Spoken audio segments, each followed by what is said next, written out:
get them up to the room And we're glad to have Andy and Dana with us. I think Dana has a presentation for us, and then I think there'll be some time for us to ask questions rather than him just throwing information at you. You'll be able to make inquiry about what it is that particularly has an interest to you. So, Dana? Well, again, we thank you for the opportunity to come and share, and I don't know if I need this, but I'll hold it anyway. But we are always encouraged with the opportunity, enjoy being able to share a little bit more about the story. And what I'm going to do here in a little bit is I got some slides that I brought that just really kind of starts with the history and the beginning of Whites, and then we'll make our way up to a point where there'll be a real short video that talks about Whites today. It'll be some of the senior staff and their roles and things that they're doing. So we'll look at that quick video, and then we just want to open it up for you to learn about what you might want to know. Okay, so if you have, don't be afraid or be thinking about questions you might want to ask, and we'll do our best to try to answer them to the best of our ability. So that's kind of what we do now. Before he puts that first picture out there, anybody know how old Whites is?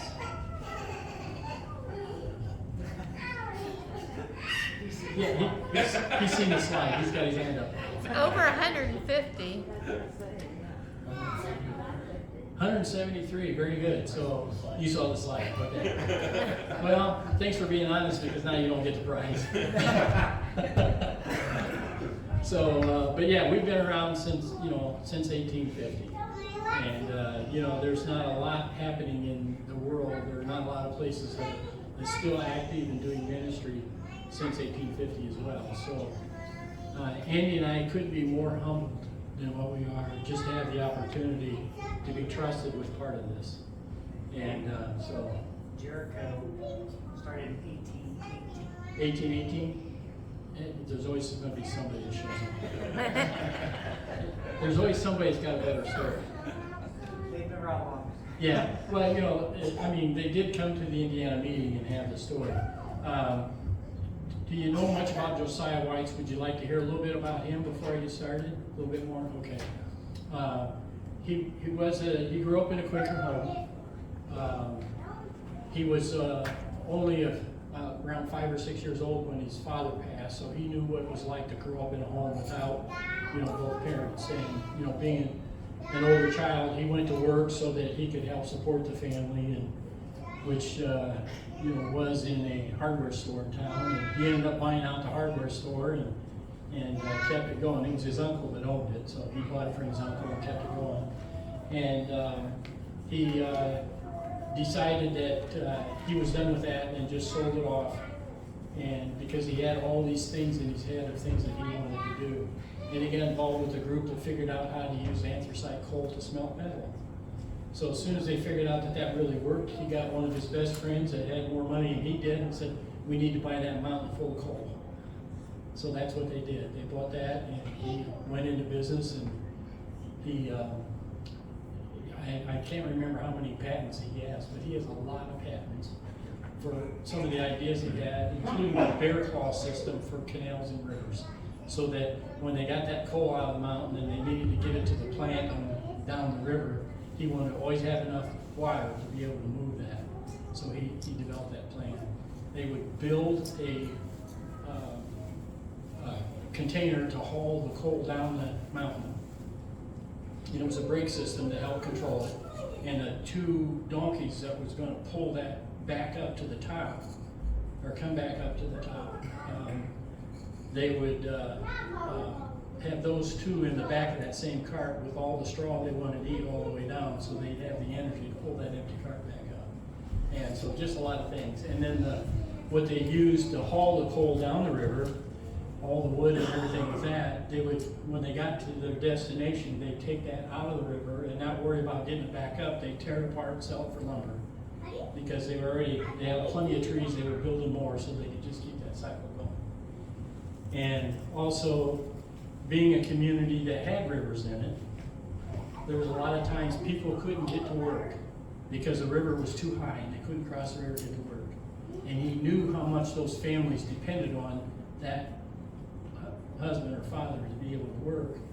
So he built the first ever suspension bridge in the United States across that river, and it was connected directly to the plant. So when they would come across, they could get to work and get back home. You know, so that's just, he cared about people enough to do those kind of things as well. And the Lord blessed him with the, you know, the ability to figure a lot of things out, and he built so many different things. So as he got older, he started thinking about his history, and you know, there's a lot of orphan children in the area and that kind of thing, and he wanted to start a program. But at that time in American history, Pennsylvania had some slave labor, and he didn't want to start something that they would have slaves do some of the work or that kind of thing. He didn't want anything that would promote that slave labor. So he wanted to go to the western part of the United States, which in 1850s, you know, 1840s and 50s was Indiana. And so he came and shared the vision with the Indiana yearly meeting and said, this is what I wanted to start. So he set aside $20,000 back then, which is a pretty good sum of money today. It'd be a few million, if not several million. And started one here in Iowa. The Iowa campus is closed, but they still have a foundation, and they still are supporting some forms of Christian ministry and that type of thing, but we're still the ones that's doing what he asked us to do, and that was to have a place provided for children that needed help, needed to learn how to do something, how to work with their hands, you know, gain an income, but most importantly, have an opportunity to come to know Jesus Christ as the personal Lord and Savior. So we have been doing that since then. That's what we're still doing on our campus today. So let's go ahead and get the slides up, and I'll try not to babble too much more.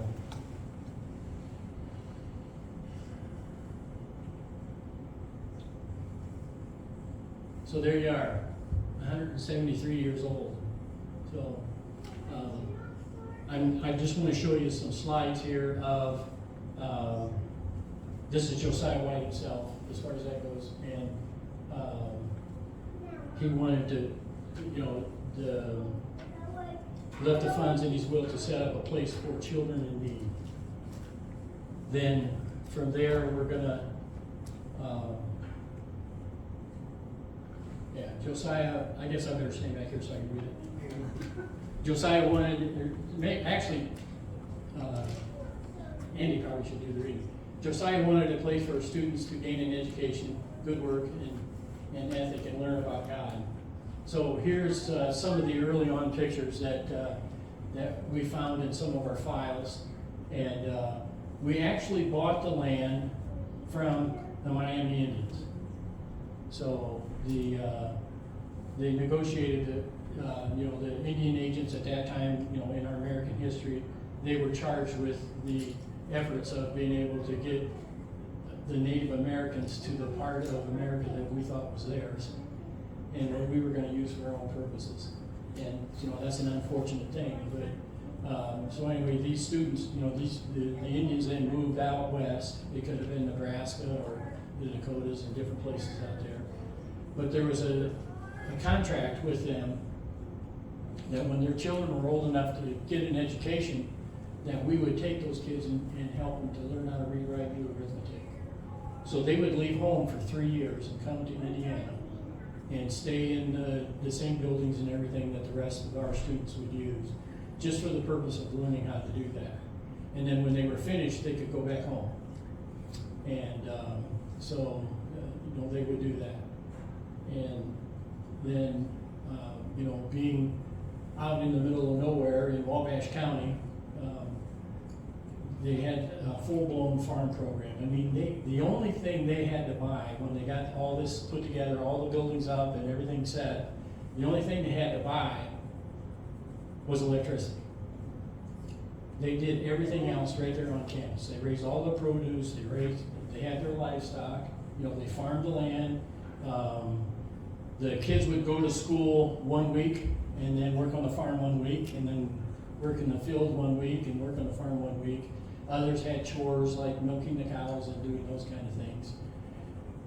There's 2 ponds put on property, mainly for the purpose of to have ice So in the wintertime, they'd harvest all that ice, they had a place that pit that they put it in, and that's how they kept produce all winter long. You know, they didn't have to buy refrigeration units and that type of stuff, they did it all there. They had one main building that had a big boiler in it, and they piped that steam to all the buildings, and that's how they heated it in the winter. The one boiler house took care of the whole campus. And so, you know, they very ingenuity in themselves, and, you know, of course, none of us has been around quite that long, but that's the way it was then. I mean, you know, you had to raise what you needed, and you farmed, and you did all the things necessary in order to exist. We couldn't get away with this stuff today, but we made the girls work in the laundry, and, you know, be seamstresses and all those kind of things. And the education program today won't allow us to do that, because it wouldn't be a trade conducive. But here they're canning their meat and all those kind of things. It was all done by then. Here's a boys' cottage in the 20s. That's about how many kids was in a cottage. There could be 100 kids in one building. Some of these were 3 stories tall, so, you know, they'd have a main floor where they could eat and be with the students, but then the other 2 floors is where they slept. And they would be bunks in there 3 high, you know, in order to be able to keep everybody in. And here's a Sunday morning, they always got dressed for church to go. So and then here's a 1930 class. These are the seniors that graduated that year. Look younger than that. Looks like they're going from middle school to high school to me. And then we have students that have left White's and going on into the military and that type of thing. And one particular story is a guy named Mickey Moon. He was on our campus, and he graduated from the program. He wasn't of age yet, but he went straight to the military and signed up, and they took him. And he became a telegraph guy, so he was putting up telegraph wire all over Europe, you know, for them to have communications and stuff. And he ended up in France working for the phone division, you know, the communications division, and met a young lady as an operator in one of the buildings that they were setting up. Ended up marrying her, and they come back to the United States and raised their family. And so what he started doing after he turned 70-something, every other year, we'd get a phone call in the office at White's, and he'd say, "Hey, this is Mickey, I'm coming home. I'm going to be there on such and such dates." And so we had a room that we had reserved in the staff housing that would be his, where he'd stay, and he wanted that room because that's exactly in the building where his bunk was when he was a student there, and that's when he felt like he was home, when he was there. So just a great guy, and was a good friend of White's for a number of years until he passed. So just a little bit extra there. That's what the old cafeteria looked like. Now, those of you that's been up for our spiritual life can never see much different looking cafeteria than what this is, but they would all have meals at the same time. Every cottage would come in and sit together, and the superintendent of the organization, and Andy would know a little bit of the history of this as well, because he worked at White's a number of years ago as well. And if it got a little noisy in there, he just cleared his throat, and then you could hear a pin drop for the rest of the meal. He didn't want any horseplay or any noise while he was eating his meal. So, and all the staff would eat in the middle table. Right. So all the students were on the sides, and so they would be with their house parents at that point. And then all the other staff would come and have a meal, and it was just a family. And Right. it was just kind of neat to watch and be a part of. yeah. And of course, all the girls ate on one side of the building, and all the boys ate on the other side. So, but that's the way you kind of help control things as well, too. So it goes to be a bunch of them. We actually have a cemetery on campus, and this is something that they stopped doing, I think, after Mr. Curlis retired. And the program, I hope we get started again on Memorial Day. We come and do something to help, you know, celebrate and remember our history and different things like that. So we, there's still some markers there so worn out you can't even read them. But when they come from Kansas and they get sick, you can't, and pass, you can't put them on a train and send them home. You know, because there wasn't any technology that allowed that, so we'd actually have a burial site there on campus. And we've got some other orphans that came from other parts of the country I mean, we go back all the way back to the orphan trains, you know, they used to start out on the East Coast, and they would send kids west in different stops, and people would get a kid to be on their farm and work. When they got to Wabash, there was no more stops, and they had no place to go, they'd send them up and down the wilds. So, we had that part of our history. And then there's the chapel, from years ago. I have, two cousins that got married in that chapel, so I was there to visit them years ago as well. My aunt and uncle were house married, so I was on campus all the way back in the 70s, but didn't get employed here until 15 years ago, or well, 16 now. This is my 16th anniversary with Lights. So, but you know, boys on one side, girls on the other side, and the pastor at the end. And then things started changing in the 70s quite a little bit. Dee Gibson was part of that, and that's his picture there, who is now retired from Lights. And you know, we have just been able to keep going. And by the 70s, we were no longer having farm programs and those kind of things, because even if we farmed it, we couldn't eat it. We have to send it to have it pasteurized or, you know, butchered or whatever. You know, it has to be, you know, approved by state standards and federal standards. So we always had to, we just quit doing it because it cost us more than just buying it. You know, so we had to do those kind of things. And so this talks about the 80s and 90s when that really came to play. And we do have a full-size swimming pool, what they call it, living size, I think is what they call it. But so the kids do have opportunities to go and swim. And actually, about 4 years ago, on our golf event, we were raising funds for something on the campus, and we had money left over. So we found these climbing walls that goes on the swimming pool. So on the deep end, we got these two places where kids can climb up as high as they can. But the problem is that as they're climbing up, that piece of plexiglass keeps going like this. So eventually they get out here, they try to get to that last peg, but usually, or last grab, they usually end up in the pool. So it's a lot of fun for them, they really enjoy it. So. And also because we have that pool, we work with the local Y, and if there's a student interested in learning how to do lifeguard, that's one of the skills that they can have when they leave. So when they go back home, if the local Y is looking for a lifeguard, or if the church camp is looking for a lifeguard, they have the credentials that you need to get a job. So they use that as well. School has changed a lot of portal kind of things, you know, which the kids are doing today. You know, they don't go, days they don't go to school in this area, they still take laptops home and get their education. So we can kind of do the same thing. They meet in the classroom by subject. They spend the first part of the class period on together things. So no matter what grade level they are, it's by subject. So there could be, you know, 7th grade to, you know, 6th to 8th or 9th grade in the same classroom. And so they would have general study, and then they go to the portals and work on what credits they're missing. We test them to find out where they're at with their academics, and we help them, we find out what credits they're missing. So once we determine that, well, actually we can see that by their transcripts that come with them. We test them in that subject matter, find out what they don't understand, give them homework or work to do on the computers to learn that until they can pass that test. Once they get that credit, they can move on. Most of our students are back at the grade level they're supposed to be when they leave our campus. So, and we have,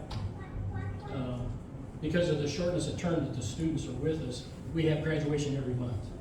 Because there might be kids leaving and they've earned their degree, or earned their credit, so we have a graduation program for them. And send them on, and if they're interested in college or university, we do everything we can to get them there. Including supplementing them in some ways if needed to help them get their apartment and get the groceries in it, so that they don't have to worry about anything, just work on their education. We have become much more clinical in what we do today. Everybody has some clinical time while they're on campus. The lunch hour is an hour and a half. That's so they can have the usual 35 to 40 minutes lunchtime that schools allow kids to have now. The rest of the time is either in individual therapy or group therapy. So, and we're back to letting the kids work again. We got some that work in the grounds, that kind of thing. We've got the greenhouse where they can learn how to do those things, and they can get certifications as well. In the greenhouse, you know, they could get, we got master gardeners in here helping them training, I mean, helping them get their certifications and that kind of thing. At the coffee shop, they can become a barista, so they can leave our campus and go to the local community. And if there's a coffee shop looking for someone that can work, they've already got the certification, so they got a leg up in the interview process. We work with Ivy Tech and, you know, with other programs. Huntington, we work with them a little bit too. And, you know, girls can get beginning nursing and that kind of thing while they're on campus. We're also working with the trade center, the trade school in the county, and our kids can go and get. Ivy Tech is giving them certification in welding and those kind of things. So we're giving them all the tools that we possibly can so when they go back home, they don't have to be a menace to society by depending on it, and find their own work and continue their education and move on ways they want to do. Some of you have seen the greenhouse. The flowers don't look quite like that just yet, but there's that many pots in the greenhouse now with starts. So you can see some green when you walk in the room now. So they're growing. We'll be ready for our spring open house coming up next month. Is that right, Andy? Yeah. We do offer sports, but it's mostly just extracurricular. We don't always have staff people that can coach in different things. So they right now we've got a volleyball thing going on, and actually it's cottages competing against cottages, and kids competing against some of their staff that works with them, and there's a lot of rivalry going on right now. It's pretty crazy. But and then also we joined the Association of Independent Schools in the area as far as athletics are concerned. And so they do have opportunities to play basketball with other schools and that kind of thing. We just no longer participate in IHSAA because if you have a men's varsity sport, you also have to offer the women's varsity sport. Well, our young ladies don't want to play basketball. You know, they don't want to participate in other things. So we were always on probation with the state of Indiana, you know, as far as the education system is concerned, only because we didn't have anybody wanting to play. So we decided to go this alternate route, and we won some pretty significant tournaments in that area, and I've had winning seasons, and the coaches are doing a good job with it. You know, there's a graduation. I'll just share about one graduation. It's usually on the first Thursday of the month. And so if I'm there and can get there in time or whatever, I try to get in there just to see who's graduating and see what's going on. On this one given day, a young lady that looks much like the girl on the right, well, actually on the left, that's holding her hair, you know, got her hand on her hair. She came into the room with red rimmed eyes and tears. So I just kind of watched a little bit, breathed a prayer, and just kind of kept track of what she was doing. And when the principal was up there announcing the awards for the schools, scholastic awards and stuff that you get, the list was huge. I mean, he just kept one more thing, one more accomplishment, you know, honor roll, all the stuff. And then he introduced this young lady as the one that received it. And she couldn't talk. She couldn't do anything but just thank the people there for the help that they gave her. She was the first child in her family history to graduate from high school. She understood the significance of that. And she went on to school and has done well. Our chapel services are not every day, but we have them a few times a week. The kids go there before they go to school in the morning and have chapel service. Some of them like to help lead in worship and that kind of thing, which usually is a CD like we did here today. But they stand up front and they sing and they kind of lead through it and stuff, so they get some experiences that way as well. And then there are breakout groups around chapel that happen as well, where they can get involved in learning a little bit more of the Bible and study and that type of thing. And then also there's chaplains available, even volunteers that come in and work with the kids. I was talking about that guy that went in the Army and started hanging wire all over the U.S. and all that other stuff. That's the guy on the left-hand side over there. That's Mickey Moon. And he ended up living in California.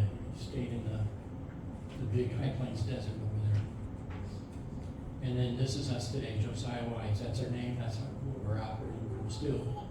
We're still incorporated the way that we were when we're doing business as Josiah Whites now. And we basically switched over to that because everyone was, a lot of times we would go into places and we start talking to people about who we are and what we do.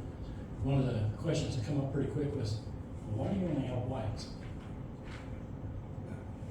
So in today's society, we have those things that we have to be concerned with. So what better way to fix that than to pay homage to our founder and call it Josiah Whites. And we're really blessed with that.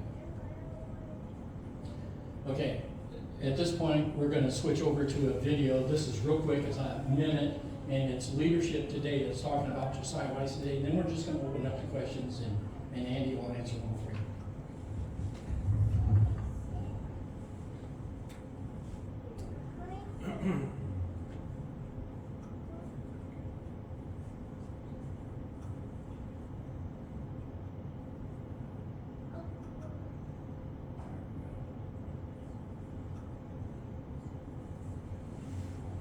Josiah Whites creates new possibilities for children, teens, and families. We're really trying to rediscover what was on Josiah White's heart from the very beginning, spiritual education, academic education, and vocational training for all of our students.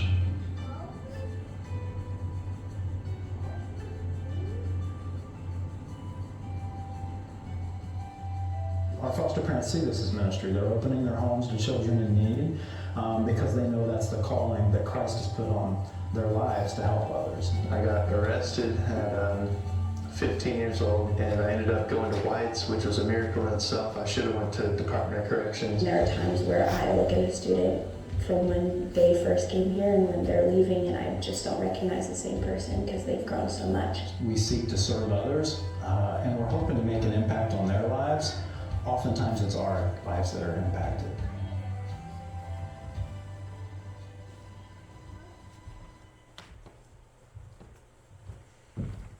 Okay, some of you I recognize because you've been on campus, so I know some of you have been there.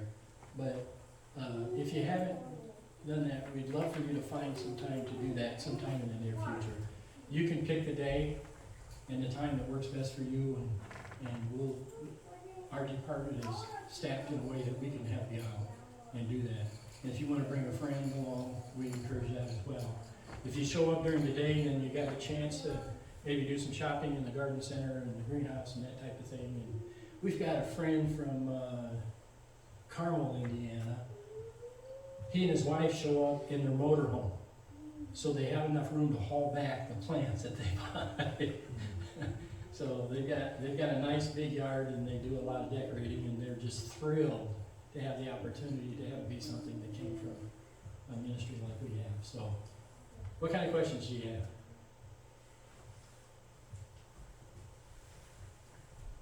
Dana, the greenhouse, is it mostly flowers and landscape stuff, or do you do garden stuff as well? There are some garden starts, in the spring you can buy your tomato starts and those kind of things. You can get those at the greenhouse during that time as well. But they do a lot of, plants and stuff as far as that goes. Is most of what they offer. So. There's also lots of outdoor decorations. There's a lot of local artists that do consignment. So from fake plants to different pots, candles. One of the things I really appreciate is in the greenhouse, one of the agricultural certificates the students can get is in hydroponics. And so they have lettuce growing towers, and they produce lettuce year-round. And there's no pesticides, it's just all organic, and there's no soil. So it's clean, and you can buy, it's about a gallon-sized Ziploc bag for $2. And you can get it year-round. It's the greatest stuff in the world. Okay. But the cafe, you can get lunch, you got soups and sandwiches and coffees. And it's kind of like, I don't know, like an arts and crafts type of store when you first walk in. They got wind chimes and different decorations and things, and then they also have the potted plants and those things. And really good coffee. And part of the reason for that, it's not just a retail store, but it's an opportunity for our students to do customer service interactions in a place that if they're rude and don't do a very good job, they're not immediately fired.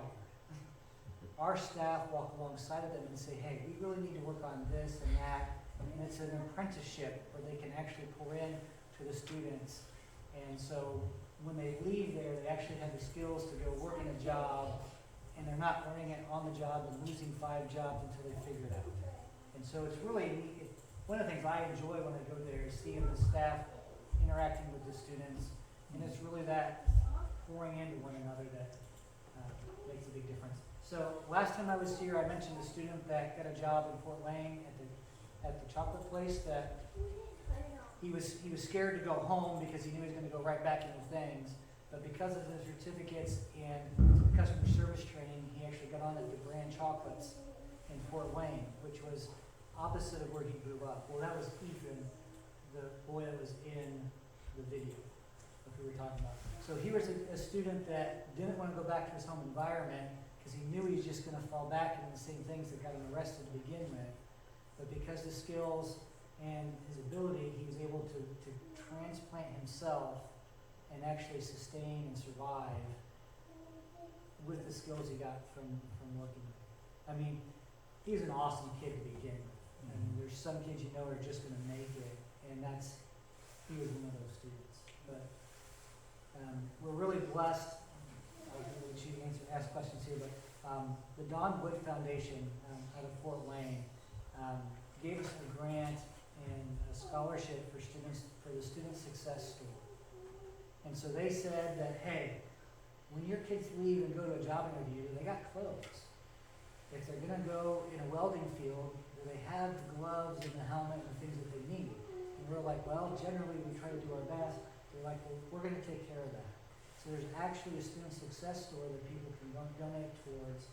So if a student graduates and we know he's going to go, say it's a computer technology field, he has the opportunity to get the shoes, dockers, the jacket, the things that he needs equipped to go into the interview with confidence.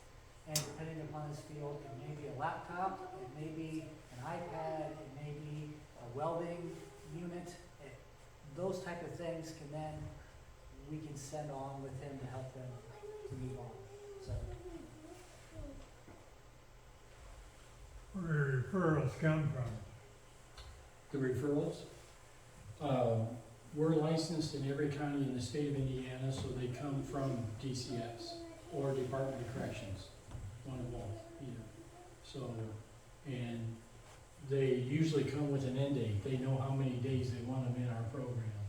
So we know how much time we have to work on them and help. You know, that's when we get involved with the kid right away and find out what their aspirations are and what they want to do, and then tailor their care the whole time they're with us with that, including the therapy and the other things on top of it. So. And that's for the residential program. So our recovery program and Compass Rose are actually third-party care or private placement. So Compass Rose will take adolescent girls from all over the nation. It doesn't necessarily need to be within Indiana. And so they have students, I'm not sure if we have any from out of state at the moment. We do 2, I think. Okay. So the Compass Rose program, which is adolescent females, if a family's struggling and their daughter is just really having lots of issues, 10 years ago, there was nothing to offer her in the way of support in a residential type setting. I grew up around Wabash, and so it was common to hear kids being threatened with, if you don't behave, you can send you to lights. Well, they really couldn't because you had to go through the state. So Compass Rose allows parents to say, my daughter needs help, and I don't have any place else to turn. And through insurance and private pay, they can actually help their daughter receive the same type of care as a residential program. We also just launched our recovery program. So that is for substance abuse. So adolescents and teenagers that are dealing with drugs and addiction. Now there's a program that not only can the counties and the courts refer students to, but private placement. And so we're just starting to see that ramp up. I think we're one of 2 in the state We're the only one in the state. We're the only one that's a level 3, which is just below hospitalization. So we can't do detox, so like a hospital setting type of treatment, but just under that, it's residential, anywhere from 28 days to 90-day program, depending on that. And then the other referrals around this area is the foster care and family preservation, and that would come through DCS as well. So we have 6 branch offices for foster care. Right now, around 120 licensed foster homes in the state. We are hoping by the end of the year to have that up back to around 150, 160 homes. We lost quite a few during COVID, and not all have come back yet. So that was a big hit that we Right. had. And one of the big hits that the state mandated our foster parents and everyone in the home be vaccinated. And so now they've lifted that, so that's no longer one of the requirements. So we're starting to see numbers starting to come back.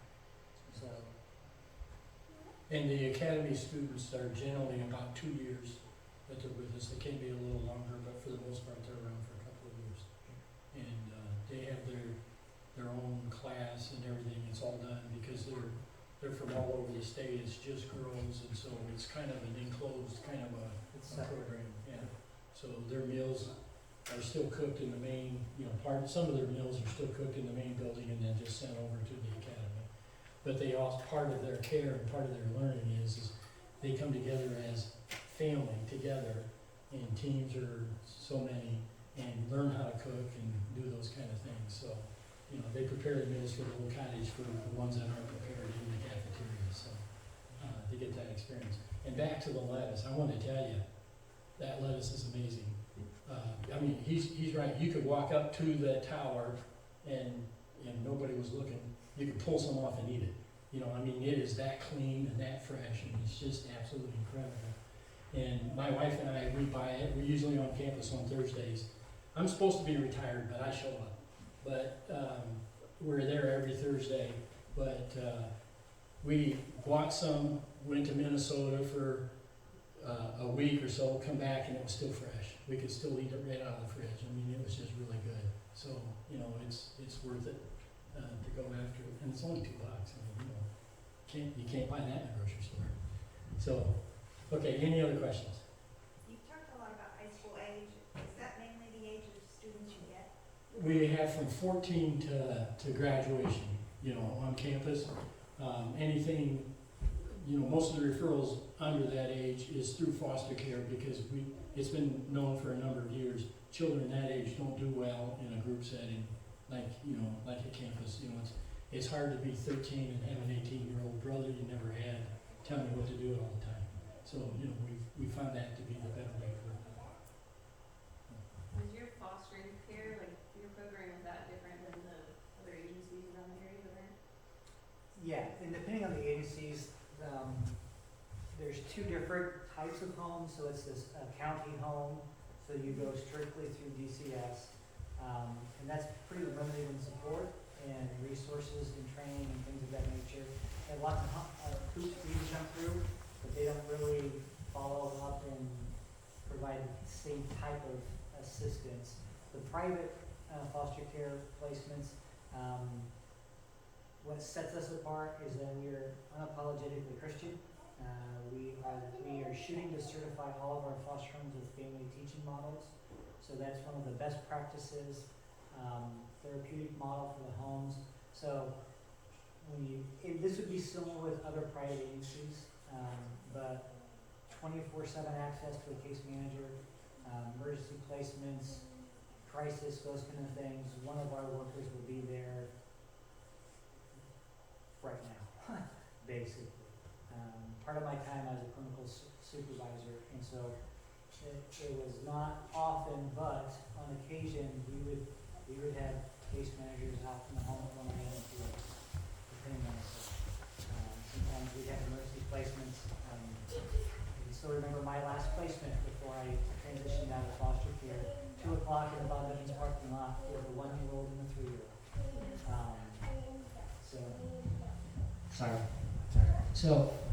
So from my perspective, going with a private agency is the way to go. Specifically for me, going with Weiss because it is a Christian, family oriented, and we provide quite a bit more resources and support to the families than even other private agencies do. So, Yeah, and Jackie, I can, speaking to that a little bit there too, our church had a children's home in Kentucky. We went and worked there for a while, but when we came back to Indiana, we still wanted to be involved as much as we possibly could without going into residential care again. So we contacted the state, got our license, and went after it, and we started fostering. And it's not a true fault of any individual. It just happens to be that those case managers could have 70, 80 cases to deal with. And so for them to be able to get to you as quickly as someone like White's could, it didn't happen. So we started looking into finding an agency that we could work with. We talked to White's at the time. That would have been Spencer. yeah, David Spencer. Yeah, David Spencer. And basically, he was kind of like the chaplain, and then he started helping kids that were leaving the program and had no place to go, and he'd find Christian homes and put them in and that kind of stuff. And eventually, it turned into a foster care program. We knew that was happening, so we contacted him, and he says, "I am sorry, I don't have a program yet." He says, "I'd love to take you guys in," because he knew my aunt and uncle, so he thought we were probably okay.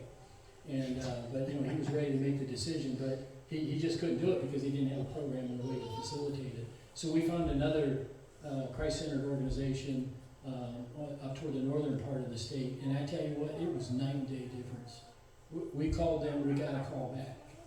You know, 2 of the children that we got through the state was in our home for 4 years, and we saw their case manager twice.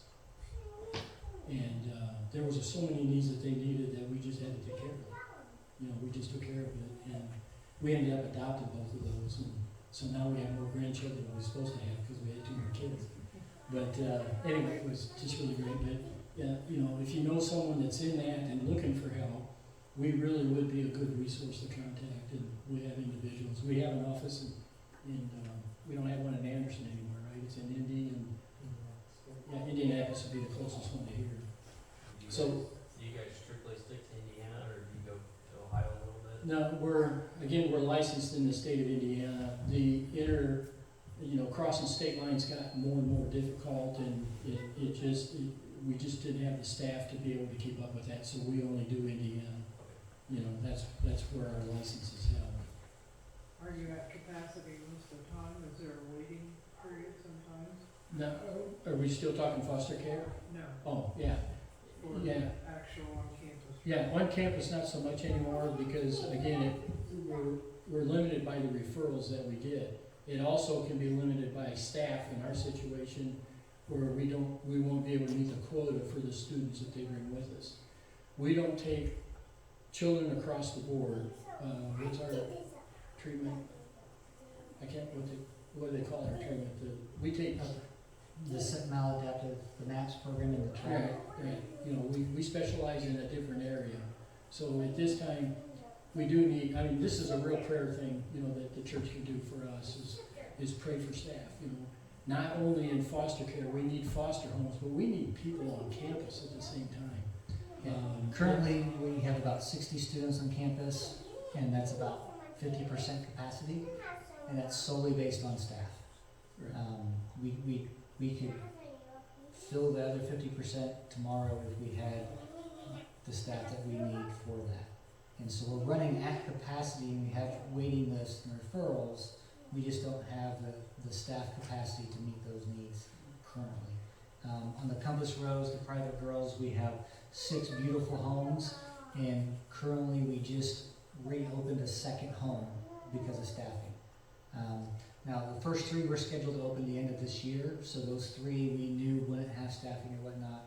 But the current 3 homes that we're opening, it's a matter of getting the right people into those positions. And you see it everywhere. And the harder part for us, it's not a factory job where you get 20 people coming in, you know, and 10 of them never show back up. And it's a different type of staffing that it takes to work with our students. And I'll be honest, it's wonderful and an amazing job, but it's hard. And we're just finding not many people want to work that hard. And so we've done a lot of part-time.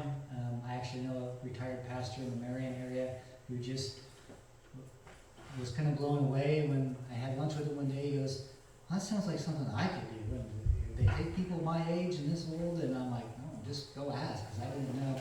And now he's working part-time, just in his retirement, pouring into kids. And so those are some of the different things and ways to be praying, just that God lays on people's hearts to join in.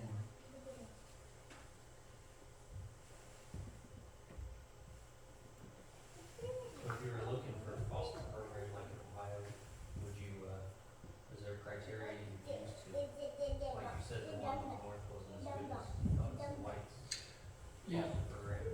we're not that familiar with that many over here. I don't know that, I mean, we're an association, you know, National Association of Christian, you know, foster homes and those kind of things, so I don't know if we could talk to. What I would suggest, if you're interested in fostering and you're in the Ohio area and you want to have a, hey, what questions do I ask? What does this look like?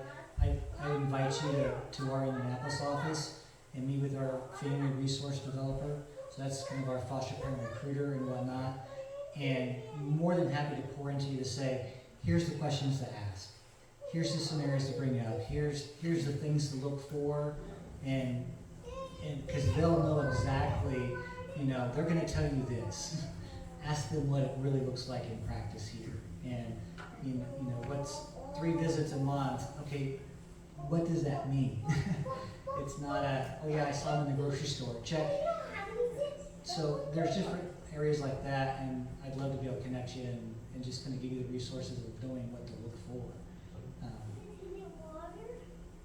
Yeah, and again, we're in no way trying to say something is wrong, you know, terribly wrong, but we just understand their circumstances and what they're dealing with. So.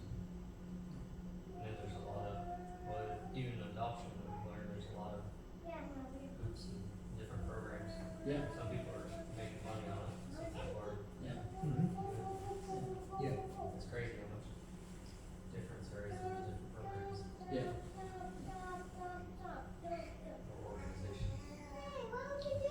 And so you have boards of the court, is there like, well, not police, but campus, people that, you know, as far as law, you know, Yeah. infractions of the law, whatever, is there? We have a security team, you know, we have a group involved in that way, and they keep an eye on things around campus and that kind of thing. And also, depending on what level they come in, there's more staff in that particular cottage, you know, so there's more eyes on what's going on and that kind of thing. So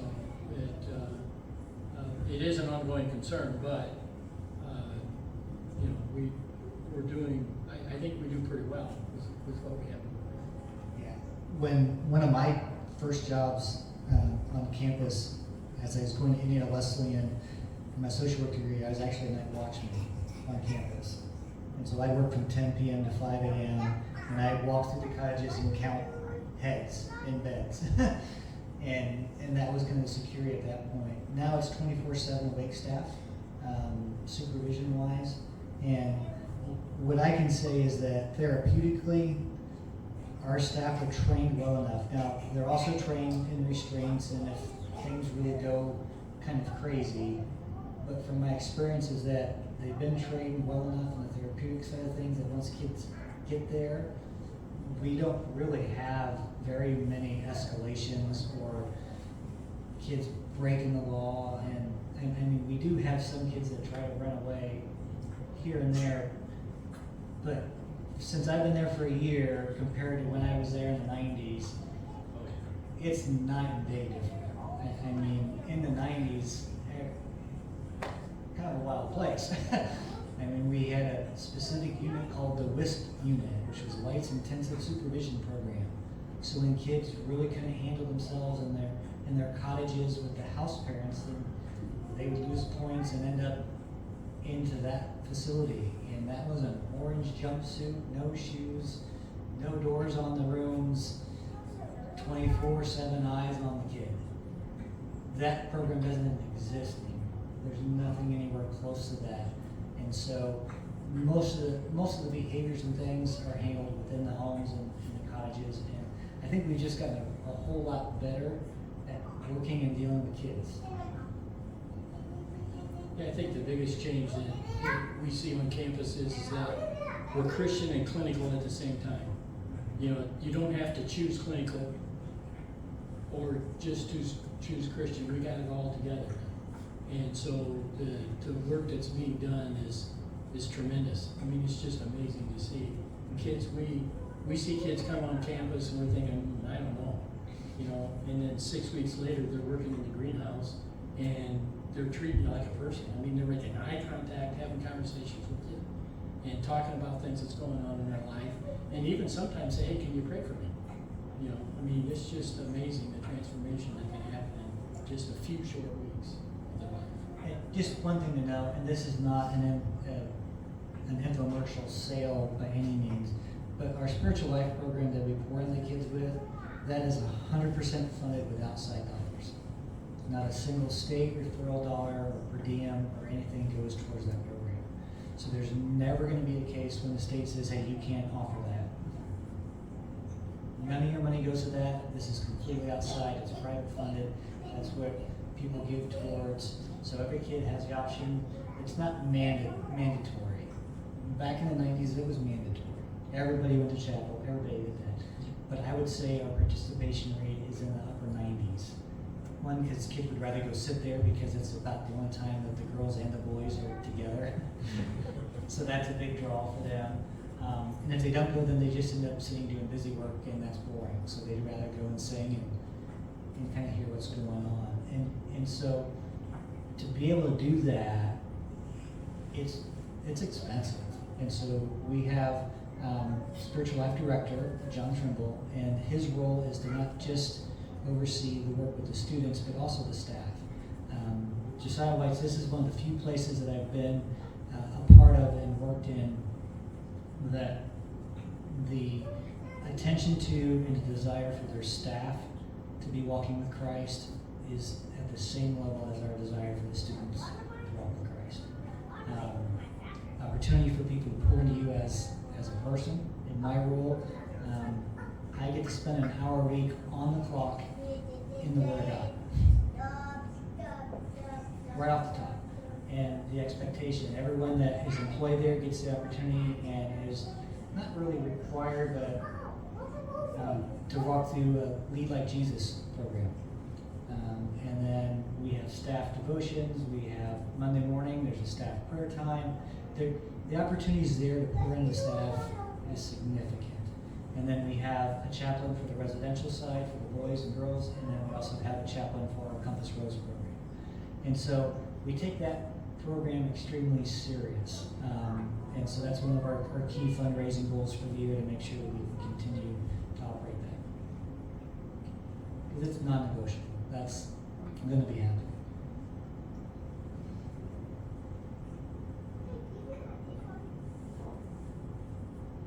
Thank you, guys. We really appreciate the opportunity to share with you. And again, the door is wide open. Just get a hold of us. You can talk to Pastor and get our contact information. If you want to come and see us, then we want to see you. And we'll work with you any way we can. And if you ever, like your leadership team needs to go off-site and do something, we got rooms that you can use for that. Okay. We'll even treat you. Yeah. Oh, Yeah. And it won't cost you nothing. Yeah. Give you a training room, and we'll feed you lunch. Yeah. And we'll feed you. You know. Some lettuce, but no, they have really good. Yeah. All right. Well, let's have a word of prayer. Lord, we are just so grateful to have the opportunity to even be in your presence. And we know that is possible because of the sacrifice made, so that we could. And we thank you for all the opportunities that you have provided us to be a servant and do things in your name and help people come to know you. And we just pray especially today for this church and the work that it's doing in this community. And we just ask that you will just continue to have your hand on that work, and that others will want to draw closer to you by becoming a Christian, and also draw closer to you in finding a way to be involved in a ministry that the church is doing here, and to help leadership and work with them. Thank you for the pastor and his family. We just ask that you will continue to bless him richly their family, and that you will just continue to give him the strength that he needs to serve in the way that is needed to be done. And we thank you for Josiah White that 173 years ago came to Indiana and said, here's my dream. This is what I want to see happen. And that through your grace and support, we're still doing those things today. We're still seeing lives change. We're still seeing young people come broken and in pain and hurt, and they have the opportunity to see Jesus on this earth through the staff that's walking and working. And we just ask that you will be with each and every one of them and the work that they're doing, and help them as they're going through struggles. We've had 2 staff members in the last week lose a loved one in their home. In both cases, pretty much unexpectedly, and so we understand that as well. And we just ask that you will just continue to bless these 2 families, and also just guide and protect all of us. And at the end of the day, Lord, we want to be in a place that's pleasing in your sight.